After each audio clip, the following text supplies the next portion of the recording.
large numbers of killer whales have gathered to hunt the vast shoals of herring that come here to spawn each spring.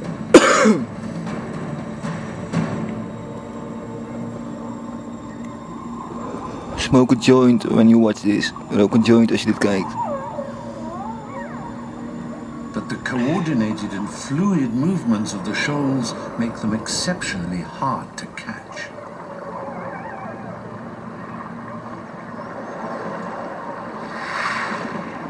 So how do these huge predators manage to catch the herring, and in sufficient numbers to make it worthwhile?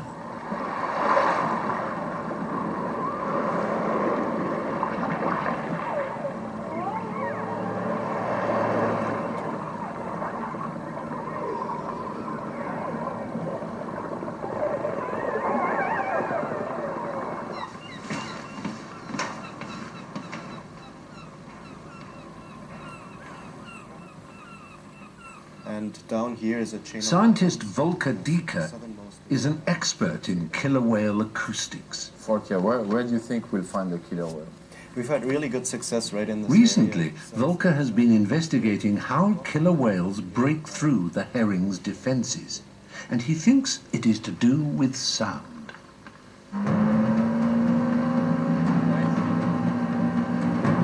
With sound they can create the force of an atom bomb. To prove his theory, he and Didier need to get right in close to the action.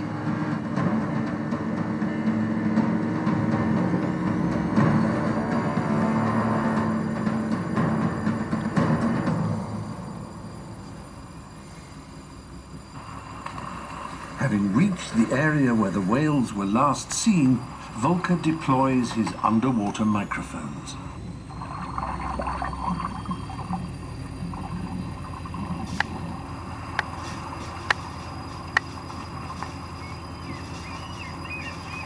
A gathering of seabirds means the herring shoals must be close to the surface.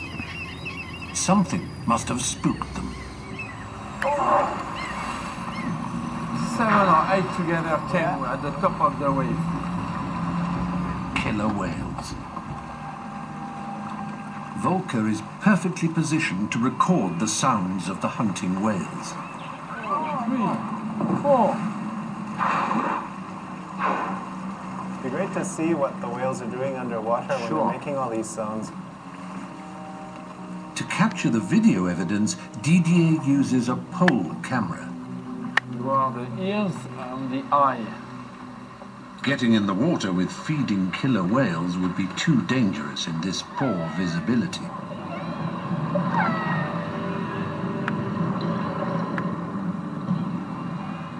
I love you, I love you, I love you, I love you, I love you, I love you, I love you, I love you, I love you, I love you, I love you, I love you, I love you, I love you, I love you, I love you.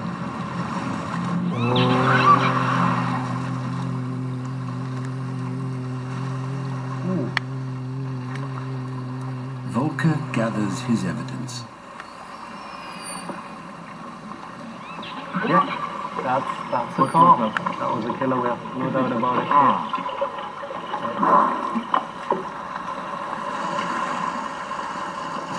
After 2 hours of intensive feeding, the killers have fallen silent. The attack is over. Back at HQ, the team analyzed the killer's calls and revealed the whale's secret weapon. And what you're going to hear is a lot of echolocation clicks, but then you'll hear something pretty special. Here we go. Whistles, echolocation. Thank you. And now have a good listen.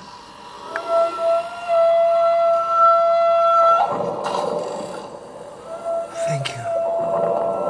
You're great. This high-pitched note is what's known as the herding call. Yeah, the herding call. Now you hear it. Pijn allemaal. Very much pain.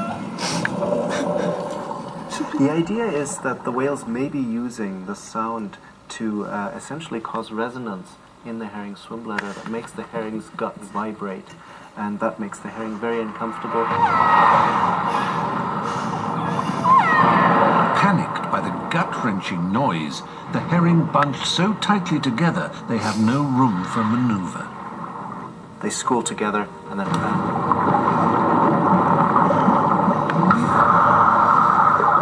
Killer whales then deliver devastating tail swipes with the force of an exploding grenade.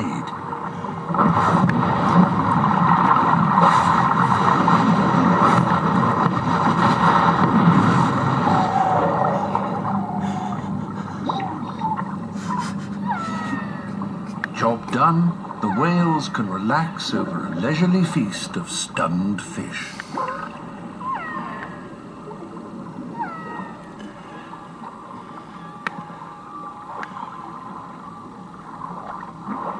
Whales and dolphins use their voices to keep the family group together.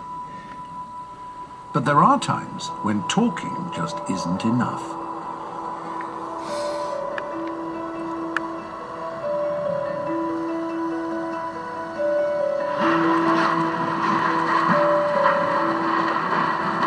In the rich waters off New Zealand, hundreds of dolphins travel together in superpods. Hey. Friends.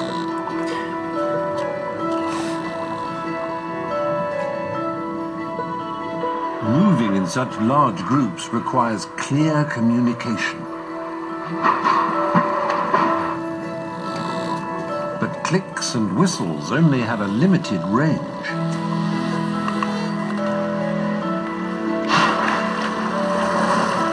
The only way to broadcast messages across the group is by generating louder, more explosive sounds.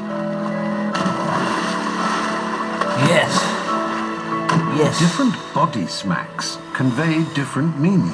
Whoa.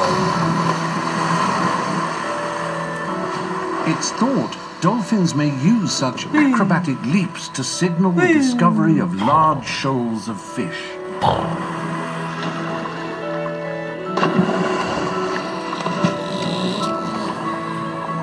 This makes me happy.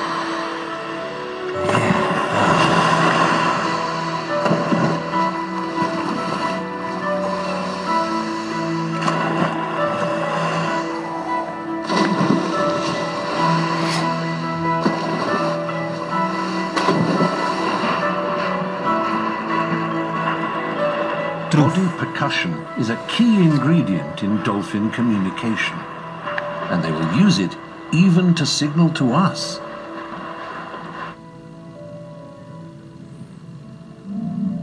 On Brazil's Atlantic coast, one remarkable group of dolphins is in cahoots with the locals. Yes, of course. They are smart. Wow.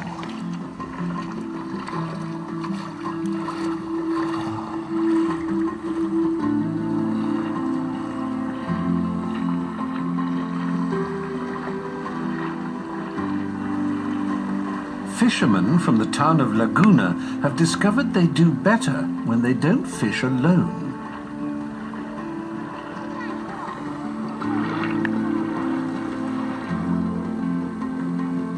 Each dawn, they gather in the murky shallows of the estuary and wait for help to arrive.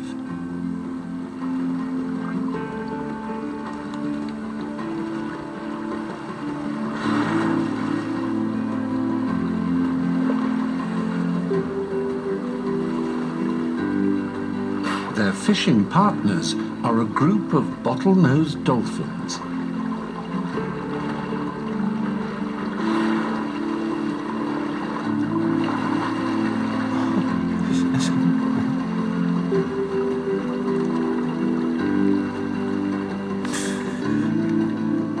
Scientist Arnaldo Russo claims that this local dolphin pod have learned to communicate with us.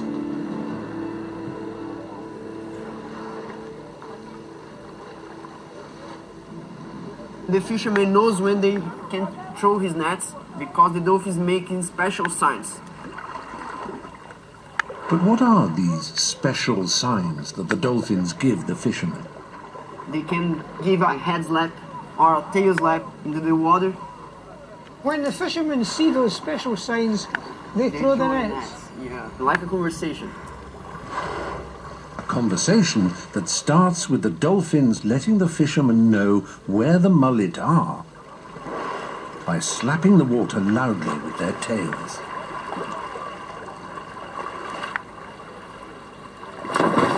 Whoa! Go, go, go! Great.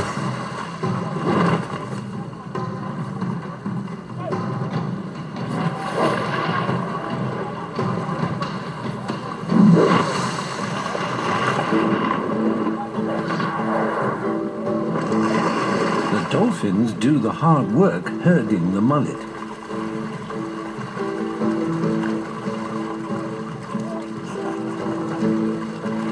The fish are handed to the fishermen on a plate. But what the dolphins stand to gain is less obvious. Since they detect prey by echolocation, they have no problem finding fish in the murky water. But catching them is difficult. By casting their nets, the fishermen scatter the shoal, making it easier for the dolphins to snap up individual fish.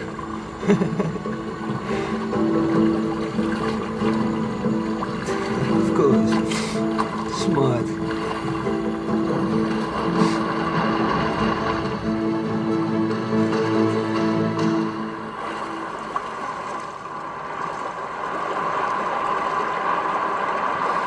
This culture of cooperation has been going on at Laguna for over a century.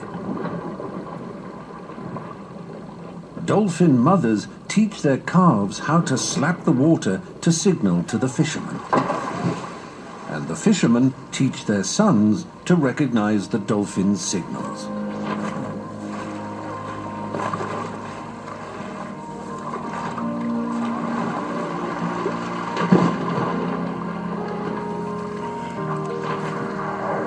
I've never seen this anywhere else in the world. It's beautiful, it's amazing.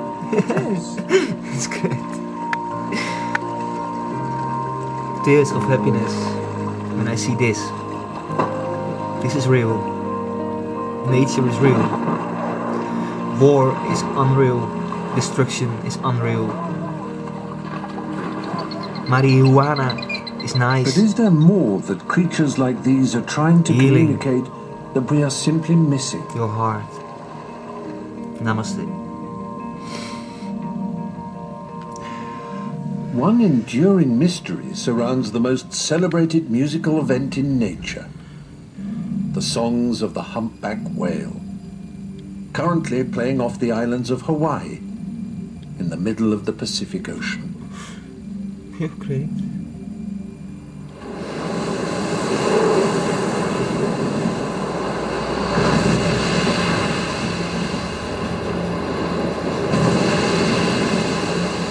Before Fighting the singing peace. can begin, the performers must give a masterclass in percussion.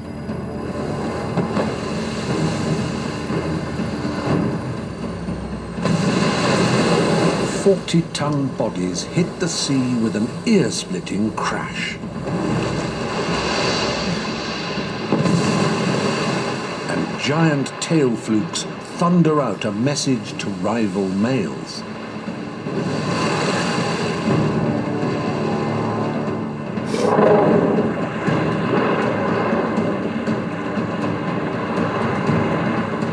Didier makes sure to get a front row seat.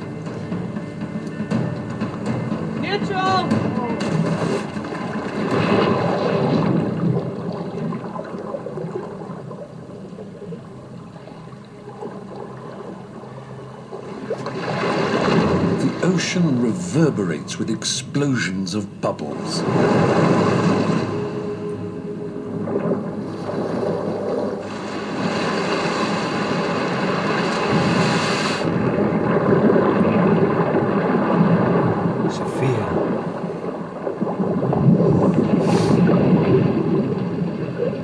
Maria Magdalena, Fatima en alle moslims.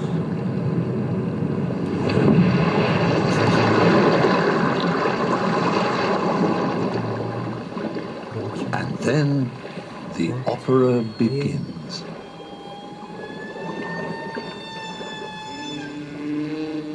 Allemaal, alle Facebook-vrienden, alle Facebook-vrienden, thank you.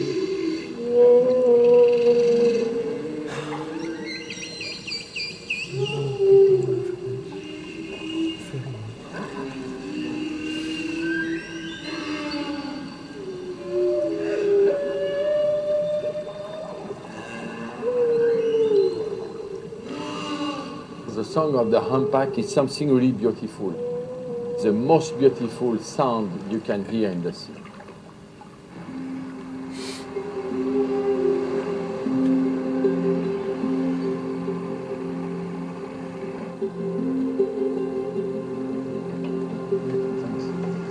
You're the scientist.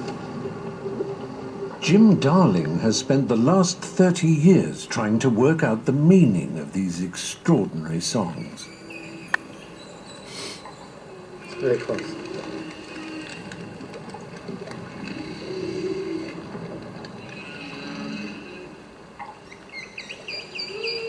Wow. There are a few of them, huh? Yeah, there's a few. There's one Close? and 3 or 4 in the background. Okay. Yeah, beautiful sound.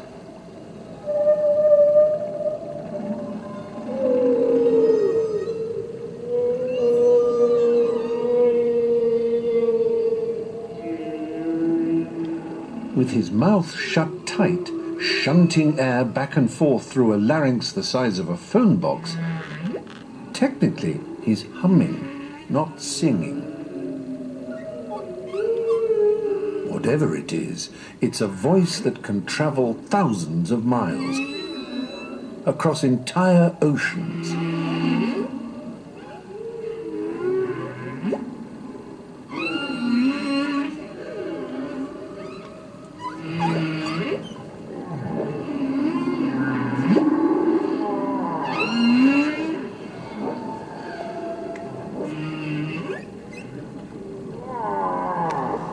The male's recital may include half a dozen distinct themes which he's learned from other males.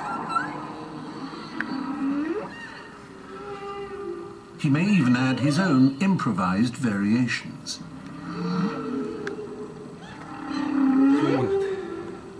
By copying sequences from each other, males constantly evolve their repertoire.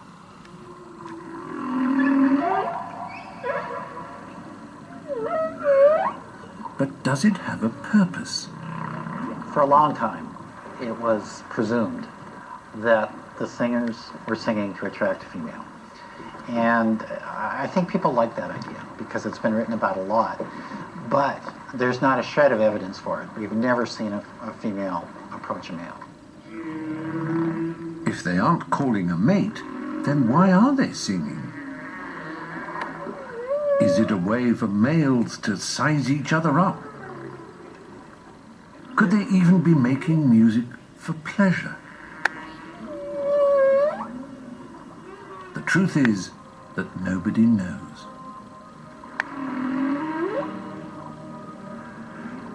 Just to be, for energy, chi, qigong, Yahweh. The enigmatic voices of whales and dolphins have captured our imagination for centuries. Scientists may one day find out the whole truth behind these extraordinary voices of the sea, but for now, the private life of these ocean giants remains wonderfully mysterious.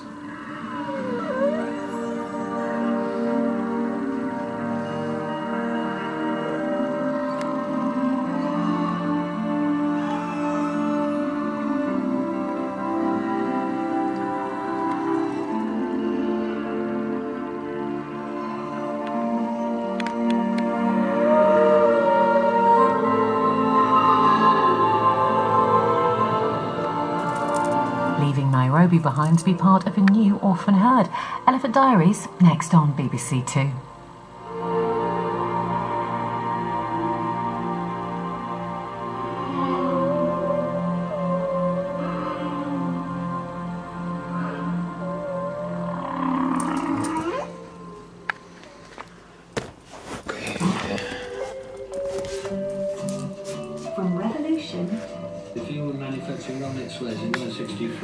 very good Christmas. To revival, you almost stroke it on. It's quite a sensual experience.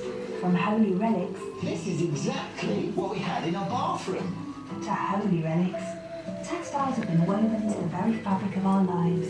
We're really telling a story about the city as it is right now. It's lovely to see something grow. I did that. BBC4 explores our long love affair with the fabric of Britain.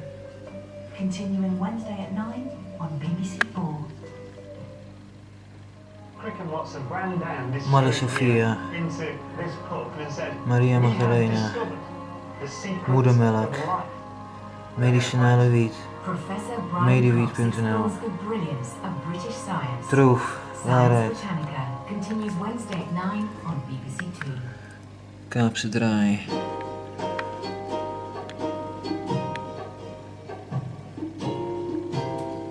March from a time when the Empire covered a quarter of the globe, 7 ages of Britain's in half film. Thursday on BBC 2, the orphan elephants are on the road.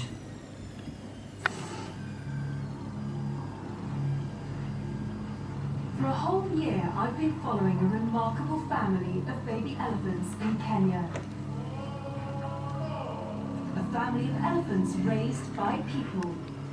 Every one of these little elephants is an orphan, rescued from the wild, having lost their mother.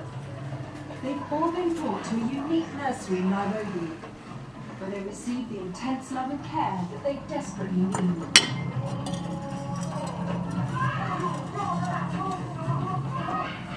All of these babies have been saved from certain death in the wild by the vision of one woman, Daphne Sheldrake. Together with her team of dedicated keepers, she's giving orphan baby elephants a second chance for a normal life in the wild, where they belong.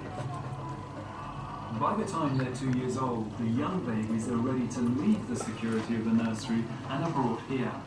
This is Tsavo National Park, and we're about 350 kilometres east of where Michaela is at the Nairobi orphanage.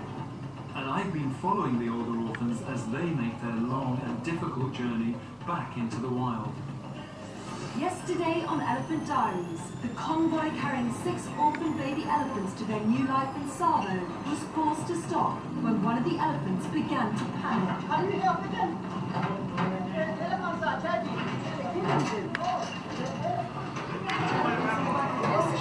Getting so agitated that they've begun to charge, and that's putting his life in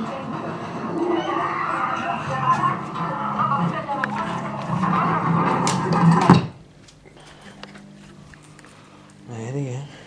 Niet bedoelen.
Hoi oma.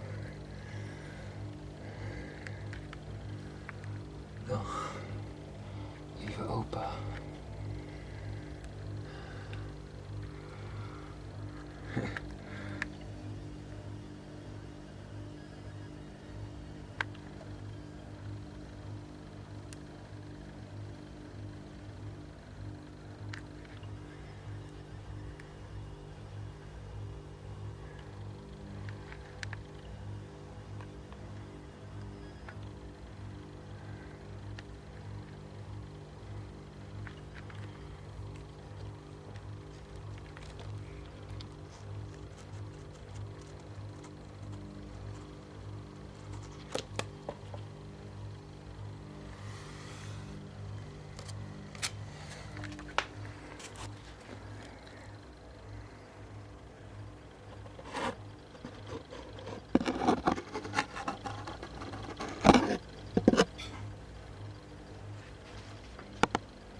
Allen.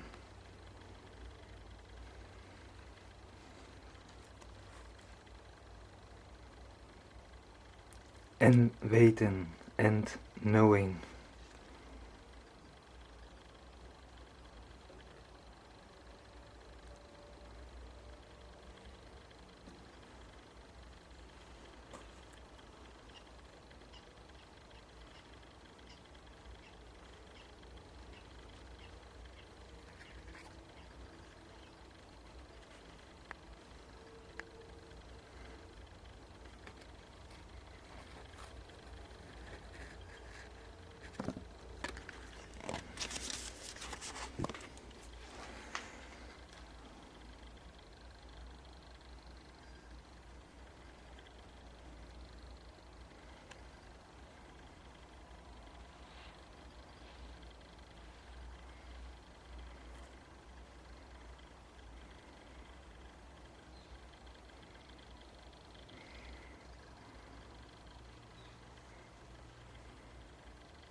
Zien.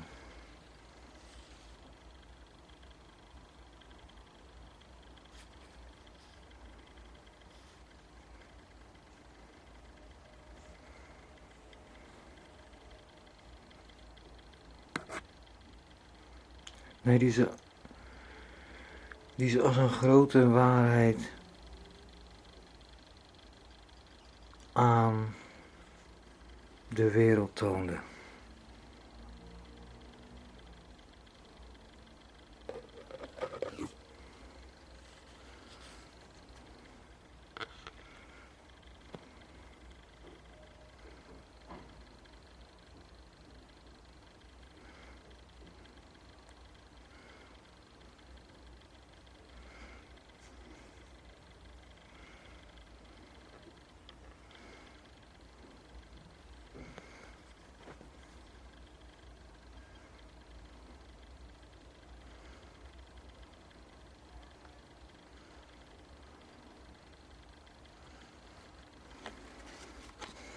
Namaste. Namaste, I pray for you all. Don't hurt anything anymore, please. Doe niets meer pijn. Je hebt alleen jezelf ermee. En uiteindelijk een beetje mij. Als je mij iets interesseert, dan ga je minder pijn veroorzaken allemaal. Thank you. Bye bye.